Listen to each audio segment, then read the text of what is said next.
L'éthique à Nicomaque d'Aristote dans la traduction de Jules Barthélemy Saint-Hilaire. Livre 1er, Théorie du bien et du bonheur, chapitre 1er. Tous les arts, toutes les recherches méthodiques de l'esprit, aussi bien que tous nos actes et toutes nos décisions réfléchies, semblent toujours avoir en but quelque bien que nous désirons atteindre. Et c'est là ce qui fait qu'on a parfaitement défini le bien, quand on a dit qu'il est l'objet de tous les vœux. Ceci n'empêche pas, bien entendu, qu'il y ait de grandes différences entre les fins qu'on se propose. Parfois, ces fins sont simplement les activités elles-mêmes. D'autres fois, outre les activités, ce sont les résultats qui en sortent. Dans toutes les choses qui ont certaines fins au-delà même des actions, les résultats définitifs sont naturellement plus importants que les activités qui les amènent. D'autre part, comme il existe une foule d'actions, d'arts et de sciences diverses, il y a tout autant de fins différentes. Par exemple, la santé est le but de la médecine, le vaisseau est le but de l'architecture navale, la victoire est le but de la science militaire, la richesse celui de la science économique. Tous les résultats de cet ordre sont en général soumis à une science spéciale qui les domine. Ainsi, c'est à la science de l'éducation que sont subordonnés l'art de la sellerie et tous les arts qui concernent l'emploi du cheval.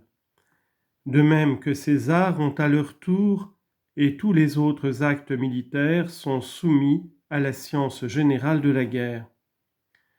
D'autres activités sont également soumises à d'autres sciences, et pour toutes sans exception, les résultats que poursuit la science fondamentale sont supérieurs aux résultats des arts subordonnés, car c'est uniquement pour les premiers que les seconds à leur tour sont recherchés. Peu importe du reste que les activités elles-mêmes soient le but dernier qu'on se propose en agissant, ou qu'il y ait encore au-delà de ces activités quelque autre résultat de poursuivi, comme dans les sciences que l'on vient de citer. S'il est à toutes nos actions un but définitif que nous voulions atteindre pour lui-même, et en vue duquel nous recherchions tout le reste, si d'un autre côté, nous ne pouvons pas dans nos déterminations remonter sans cesse à un nouveau motif, ce qui serait se perdre dans l'infini et rendrait tous nos désirs parfaitement stériles et vains, il est clair que le but commun de tous nos vœux sera le bien et le bien suprême. Ne faut-il point penser aussi que pour la règle de la vie humaine, la connaissance de cette fin dernière ne soit d'une haute importance, et que, comme des archers qui visent à un but bien marqué, nous soyons alors mieux en état de remplir notre devoir ? Si cela est vrai, nous devons essayer. Ne dussions-nous faire qu'une simple esquisse de définir ce qu'est le bien et de faire voir de quelle science et de quel art il fait partie. Un premier point qui peut sembler évident, c'est que le bien relève de la science souveraine, de la science la plus fondamentale de toutes. Et celle-là, c'est précisément la science politique. C'est elle, en effet, qui détermine quelles sont les sciences indispensables à l'existence des États, quelles sont celles que les citoyens doivent apprendre et dans quelle mesure il faut qu'ils les possèdent. On peut remarquer en outre que les sciences qui sont le plus en honneur sont subordonnées à la politique, je veux dire la science militaire, la science administrative, la rhétorique.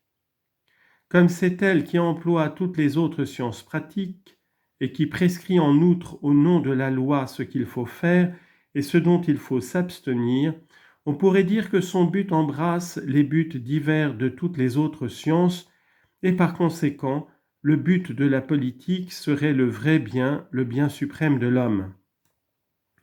Il est certain d'ailleurs que le bien est identique pour l'individu et pour l'État. Toutefois, il semble que procurer et garantir le bien de l'État soit quelque chose de plus grand et de plus complet. Le bien est digne d'être aimé, même quand il ne s'agit que d'un seul être. Mais cependant, il est plus beau et plus divin quand il s'applique à toute une nation, quand il s'applique à des États entiers. Ainsi donc, le présent traité étudiera toutes ces questions, et il est en un sens un traité politique. Ce sera dire sur cette matière tout ce qu'il est possible, si on la traite avec toute la clarté qu'elle comporte. Mais il ne faut pas plus exiger une précision égale dans toutes les œuvres de l'esprit qu'on ne l'exige pour les ouvrages de la main. Or les choses belles et les choses justes, sujet qu'étudie la science politique, donnent lieu à des opinions tellement divergentes et tellement larges qu'on est allé jusqu'à soutenir que le juste et le bien existent uniquement en vertu de la loi et n'ont aucun fondement dans la nature. Si d'ailleurs les biens eux-mêmes peuvent soulever une aussi grande diversité d'opinions et tant d'erreurs, c'est qu'il arrive trop souvent que les hommes n'en retirent que du mal. Et l'on a vu fréquemment des gens périr par leur richesse, comme d'autres périssaient par leur courage. Ainsi donc, quand on traite un sujet de ce genre et qu'on part de tels principes, il faut savoir se contenter d'une esquisse un peu grossière de la vérité, et en ne raisonnant que sur des faits généralement, mais non toujours vrais, on n'en doit tirer que des conclusions du même ordre. C'est avec cette indulgente réserve qu'il conviendra d'accueillir tout ce que nous dirons ici. Il est d'un esprit éclairé de ne demander la précision pour chaque genre de sujet que dans la mesure où la comporte la nature même de la chose qu'on traite. Et il serait à peu près aussi déplacé d'attendre une simple probabilité du mathématicien que d'exiger de l'orateur des démonstrations en forme. On a toujours raison de juger ce qu'on connaît, et l'on y est bon juge. Mais pour juger un objet spécial, il faut être spécialement instruit de cet objet. Et pour bien juger d'une manière générale, il faut être instruit sur l'ensemble des choses. Voilà pourquoi la jeunesse est peu propre à faire une sérieuse étude de la politique.